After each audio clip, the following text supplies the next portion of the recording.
男人拿起椰子拼命地往石头上砸，一遍两遍。男人被困荒岛已经几天没吃没喝了，可野生的椰子实在太过坚硬，费了半天劲，椰子依旧毫发无伤。男人捡起一颗石头，重重地砸到椰子身上，可石头直接碎成了几瓣。男人发现其中一块碎石变得十分锋利，可以当成刀子来用。经过一段时间的折腾，男人终于喝上了鲜甜可口的椰汁，可光喝水还是不够。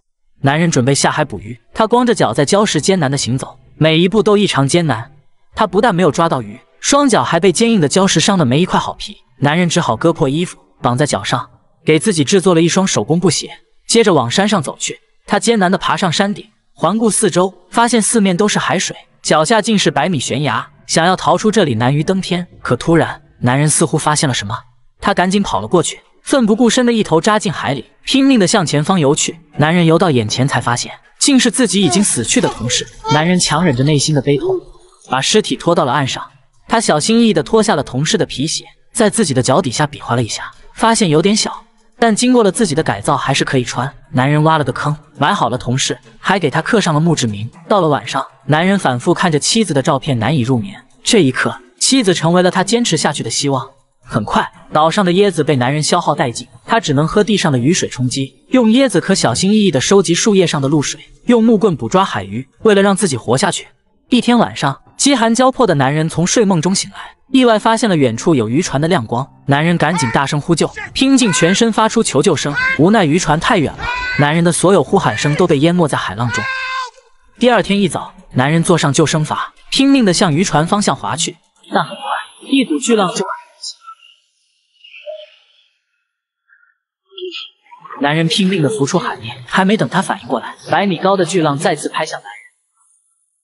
这次男人不小心撞到珊瑚石上，坚硬的石头狠狠地扎进他的大腿。见识到大海威力的男人只好抓起破烂的救生筏，艰难地往岛上走去。经过这次，男人不再敢轻易冒险离开。不知道过了多久，男人收集到的淡水早已消耗殆尽，走投无路的男人决定把这一堆快递都拆了。紧接着，男人撕开了第一个包装盒。这个男人竟然在荒岛上干起盲盒开箱。随着第一个包裹被打开，他发现里面只是一堆磁带。男人嫌弃地丢向一边，再打开第二个和第三个，分别是一封离婚协议书和一个附有球星签名的足球，明显也没啥用。接着第四个是一双白色的旱冰鞋。看着这锋利的刀片，男人拿来一个椰子试了试，椰子被轻松打开，冰鞋很实用。第五个是一件高档的女士连衣裙，男人在身上比划了一下，完全穿不了。他撩起上面的黑纱，若有所思，心里似乎有了主意。当他准备拆最后一个快递时，男人望着包装盒上的翅膀，觉得它代表了希望，犹豫了一下，决定不拆它了。男人用裙子黑纱做了一个网，很快就抓到了渔获，拿起小鱼就往嘴里送。男人想要吐掉，但为了生存只能咽了下去。紧接着，男人用削尖的树枝插到了一只螃蟹，搬掉蟹钳就往嘴里送。可突然他发现生蟹钳竟是一滩黏黏的液体，简直无法下口。这一刻他意识到自己需要火源，于是男人就开始了最原始的钻木取火。他用尽全力不停地钻，从白天到黑夜，再到次日早上，一点火星子都没冒。男人看了看长满血泡的双手，不敢气馁，换了一种方式接着来。可过了很久还是没见一点火星，男人还不小心弄伤了手。这下男人彻底忍不了，男人拿起木棍扔向一边，身旁的物品都成了他的出气筒。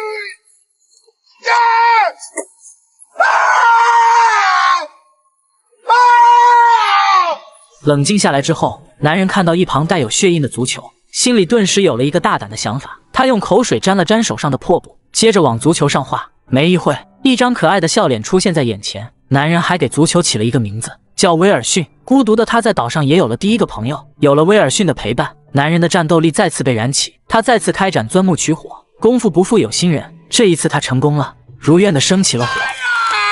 男人美美的吃上了一顿烤螃蟹腿。